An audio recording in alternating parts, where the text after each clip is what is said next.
है या आगे को नुकसान भी हो सकता है। हाँ, वीकेंड पे अपडेट्स आ रहे थे कि अपने हॉस्पिटल्स को, आईसीयूज को एक्सपैंड कर रहे हैं।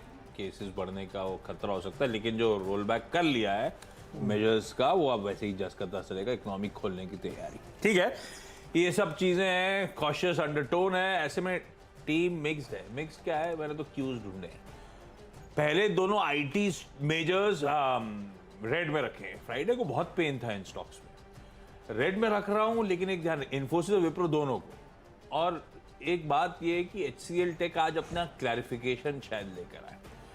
अब वो मेंशन तो कर ही चुका है। क्यों पिटाई हुई थी फ्राइडे को? क्योंकि सुबह सुबह अपडेट, शायद सुबह सुबह मतलब वहां हमारे टाइम के हिसाब से थर्सडे लेट नाइट, रात में 3 बजे 3:30 बजे यूएस की कॉन्फ्रेंस खत्म हुई। उसमें उन्होंने भाई जो गाइडेंस दिया था उसके लोअर बैंड पे ही हम पहुंचेंगे, ऐसा मेंशन करा। उसमें उन्होंने कहा कि फरलॉस जो है एक्सपेक्टेशन से ज्यादा हो रहे हैं, जितना सोचा था उससे ज्यादा दिक्कतें आ रही हैं। तो वो सब अब ये इसमें हो सकता है एचसीएल टेक स्पेसिफिक इशू हो, नॉट नेसेसरली पूरे इंडस्ट्री को हम एक ब्रश से पेंट करें। खैर, वो कमेंट्री इंपॉर्टेंट होगी आज दोपहर आने वाली, आज सुबह आने वाली इनफैक्ट। बेसिकली वो रफू करने की कोशिश करेंगे।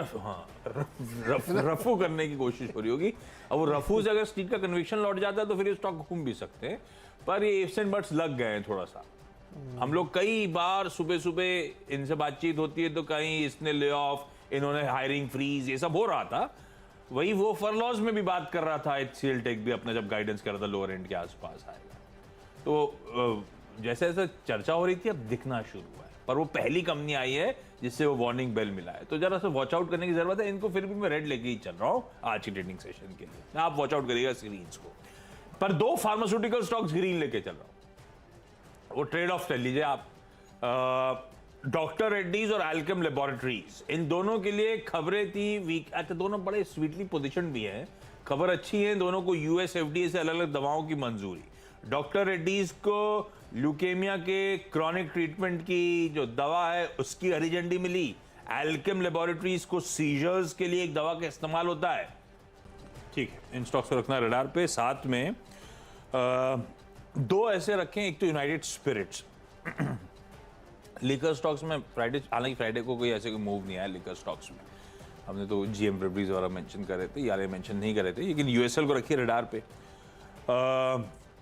वो आईपीओ खुलने का ट्रिगर यहाँ पे नहीं है, क्योंकि जो आईपीओ आ रहा है वो इससे तो सस्ता ही प्लेस्ड है प्राइस अर्निंग्स के लिए आज से, पर बहुत छोटी कंपनी है इन जायंट्स के सामने। यूएसएल को लेने की वजह थी कि आज से वो इंडिया यूके का फ्री ट्रेड एग्रीमेंट जो होना है, मच टॉक्ड अबाउट, जो टल गया। पहले तो एक्सपेक्टेड था दिवाली तक खत्म हो जाएगा, सील हो जाएगी डील। अब उसके 6 राउंड ऑफ नेगोशिएशंस की आज से शुरुआत हो रही है। और इस बार फर्क बस ये है कि ऋषि सुनक साहब ने पदभार संभाला, उसके बाद ये पहले राउंड ऑफ नेगोशिएशंस उनकी लीडरशिप के अंदर हो रहे हैं। बीच में जब हमारी मतलब इंडिया और उनकी मुलाकात हुई थी पीएम मोदी की और सुनक साहब की, मेरे ख्याल से वो बाली में हुई थी, तब ये एफटीए हम लोग आगे बढ़ाएंगे, जल्दी कल्मिनेट करेंगे, इस तरह के स्टेटमेंट्स आ भी रहे थे। रखते हैं यूएसएल को रडार पे।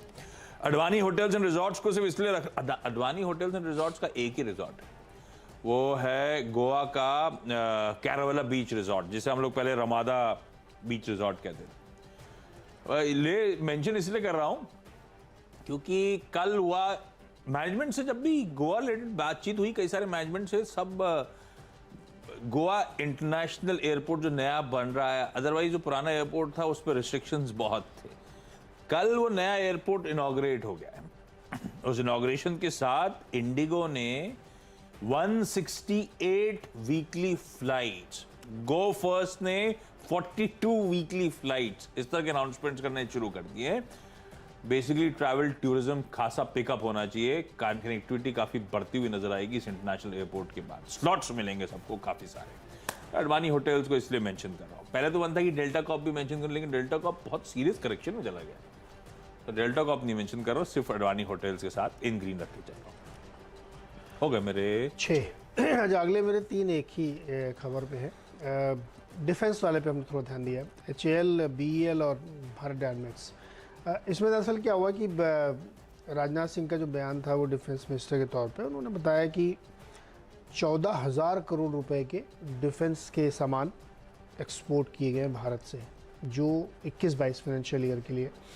जो हाईएस्ट एवर है, और इस साल का आंकड़ा और बड़ा आने वाला है।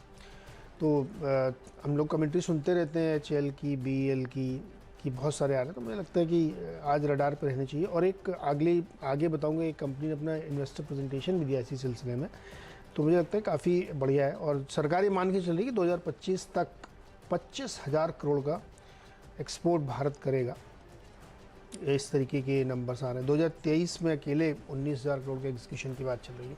तो डिफेंस स्टॉक हो सकता है कि आज इस बयान के बाद, खबर के बाद रडार पर रहे।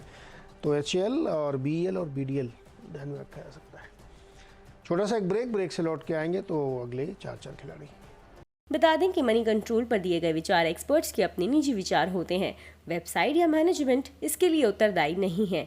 यूजर्स को मनी कंट्रोल की सलाह है कि कोई भी निवेश निर्णय लेने से पहले सर्टिफाइड एक्सपर्ट की सलाह लें।